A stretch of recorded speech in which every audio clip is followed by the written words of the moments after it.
Alors, je sais que de base le but de cette chaîne c'est de parler cinéma avec vous et non pas de théâtre. Mais je me suis énormément intéressé au kabuki ces dernières années et il faut dire que le kabuki a influencé le Japon entier et donc, par effet de corrélation, je sais pas si ça se dit, certains réalisateurs japonais comme Akira Kurosawa ou même les auteurs de vos mangas préférés.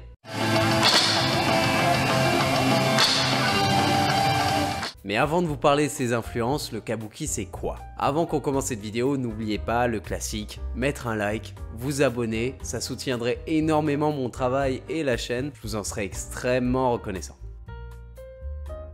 Le kabuki, c'est une forme de théâtre qui est apparue en 1603. Alors pourquoi dans ces années-là? Eh ben c'est simple, en fait à l'époque le Japon ils avaient énormément de guerres civiles qui se passaient chez eux, et c'est seulement en 1603 que ces guerres ont commencé à s'arrêter. Et donc quand un pays n'est plus en temps de guerre, c'est l'opportunité de développer les arts. La première personne qu'on connaît à avoir commencé ce théâtre à l'époque, c'était une courtisane du nom de Okuni. Alors à la base c'est très artisanal, ça s'est commencé sur une petite scène à Tokyo, mais à l'époque ça devient de plus en plus populaire, il y a de plus en plus de gens qui vont la voir, et pour rallonger ces spectacles et pour les rendre un peu plus intéressants pour le public, elle décide d'y ajouter de la comédie. Alors juste pour vous faire comprendre pourquoi c'est un truc de fou, le théâtre à l'époque avant le kabuki c'était le no, et le no ça ressemblait à ça.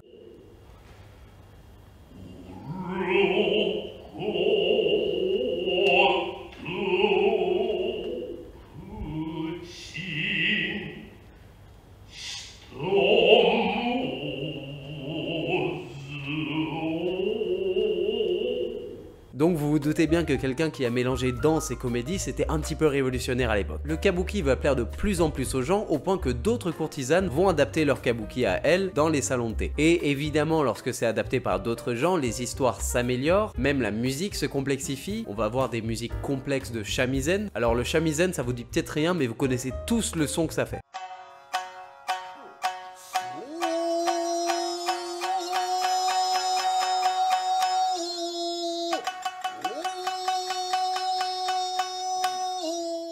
Pour l'instant, le kabuki joué par les courtisanes, ça s'appelle tout simplement le Onna kabuki, le kabuki des femmes. Bon alors maintenant, on a un problème. De base, les courtisanes, c'est pas des danseuses, c'est pas des comédiennes, c'est pas des actrices. Elles, le kabuki, elles l'utilisent un peu pour faire de la pub au service qu'elles rendent, si vous voyez ce que je veux dire. Alors au début, ça plaît à la classe moyenne, voire même les pauvres, mais petit à petit, il y a même les samouraïs, qui étaient un peu la noblesse de l'époque, qui vont se rajouter et qui vont dire « Attendez, nous aussi, on a envie de voir le spectacle, quoi. » Et ça, l'empereur, évidemment, il déteste, alors il va faire passer une loi, les femmes sont interdites de monter sur scène, à la place on va mettre des enfants déguisés en femmes. Ouais, vous le voyez venir, ouais. Et ben, rebolote, voilà, les enfants eux aussi ont un petit peu vendu leur service. Tout de suite ça change de l'image du samouraï qu'on a. Bon, à ce moment-là, évidemment, l'empereur apprend que des enfants se prostituent, il pète un câble. En 1642, les hommes jouant des rôles de femmes sont interdits. En 1648, l'homosexualité est interdite. Ok. Alors là, l'empereur, je sais pas s'il parlait vraiment de théâtre ou si c'était juste de l'homophobie pure. Il y a seulement que 4 ans plus tard, où l'empereur s'est rappelé que le problème c'était les enfants qui se prostituaient, et là il a dû se dire ah oui au fait 1652, ouais on interdit les enfants à jouer sur scène, bref. En tout cas, c'est à ce moment-là que le kabuki pour hommes et pour les hommes seulement est né, et encore, il fallait que les hommes soient rendus le plus laid possible. C'est pour ça que vous allez voir beaucoup d'acteurs de kabuki se raser les cheveux au milieu, il fallait qu'ils se rendent répugnants en gros, et les scènes sexy c'était interdit, c'était banni. Alors quand les hommes vont jouer, on va avoir beaucoup de scènes de samouraï qui va être très caractéristique du kabuki. Ça va devenir un théâtre extrêmement physique avec énormément de scènes de combat. Et petite anecdote, une pièce de kabuki, ça pouvait durer jusqu'à 12 heures. 12 heures, c'est la moitié d'une journée. Après le Japon a passé une loi, ils ont dit ouais les gars on a abusé, venez on repasse à une pièce normale, 8 heures. Après cette loi, les pièces de kabuki pouvaient durer jusqu'à 8 heures. Aujourd'hui, pour vous donner un indice, si vous allez voir une pièce de kabuki au Japon, ça peut durer jusqu'à 5 heures. Alors vous n'êtes pas obligé de rester les 5 heures, vous pouvez acheter des tickets pour un acte, parce que bon, 5 heures de japonais quand vous parlez pas japonais, c'est long. Mais voilà, si vous passez au Japon, comme ça vous savez. Alors il y a un truc extrêmement caractéristique du kabuki, c'est des pauses qu'ils font au milieu des actions pour accentuer ce qu'ils font. Ça s'appelle les mi. Et comme vous vous en doutez, ça sert à dramatiser en gros. Au fur et à mesure de l'histoire, le kabuki ça va être pris de plus en plus sérieusement, au point que les acteurs de l'époque soient de vrais rockstars. Et même la formation des acteurs de kabuki va devenir de plus en plus sévère puisque les petits acteurs vont commencer à 6 ans et ils ne seront considérés que comme des acteurs matures à 40 ans. En gros, c'est la carrière de Louis de Funès.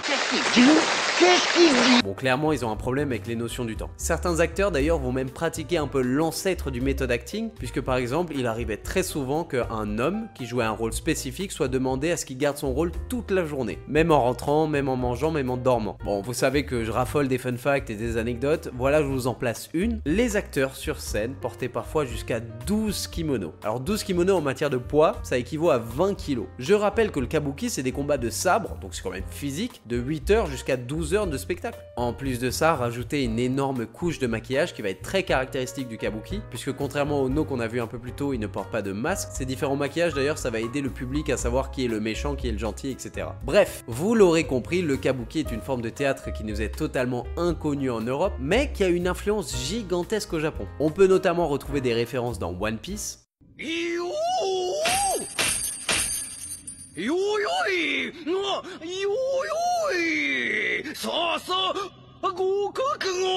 je suppose donc que Oda est un amateur de kabuki. Ceci dit, Oda est un amateur de tout, puisque ce gars connaît tout. Mais aussi dans Naruto, et dans les œuvres de Kurosawa, qui ont elles-mêmes inspiré par la suite Star Wars. Vous sentez petit à petit que je prépare cette vidéo sur Kurosawa. C'est donc vraiment pas étonnant si aujourd'hui ces 3 licences, One Piece, Naruto et Star Wars, ont été entièrement adaptées en théâtre de kabuki, que vous pouvez d'ailleurs retrouver sur YouTube.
Non seulement ça, mais si vous voulez voir des spectacles un peu plus traditionnels, il y en a 2 qui sont disponibles sur Netflix, en tout cas en Belgique, je sais pas si en France, oui. En tout cas, je vous mettrai tous les liens dans la description, ne vous en faites pas. Et malheureusement, c'est déjà la fin de cette vidéo sur le kabuki. Ça m'a fait énormément plaisir de parler d'autre chose et de quelque chose qui me passionne, puisque c'est moi-même quelque chose que j'ai étudié à l'université. Dites-moi dans les commentaires s'il y a quelque chose d'autre que vous aimeriez voir, d'autres concepts de vidéos, d'autres idées de sujets. Et surtout la classique, n'oubliez pas de mettre un like, n'oubliez pas la cloche aussi. J'oublie toujours de le dire, mais la cloche ça aide. Pour ceux qui connaissent pas, ça envoie des notifications quand je sors une vidéo, voilà, ça peut toujours aider. Et n'oubliez pas l'abonnement, ça soutient énormément les heures de travail que je mets dans ces vidéos et ça me fait énormément plaisir. Et je vous dis à bientôt.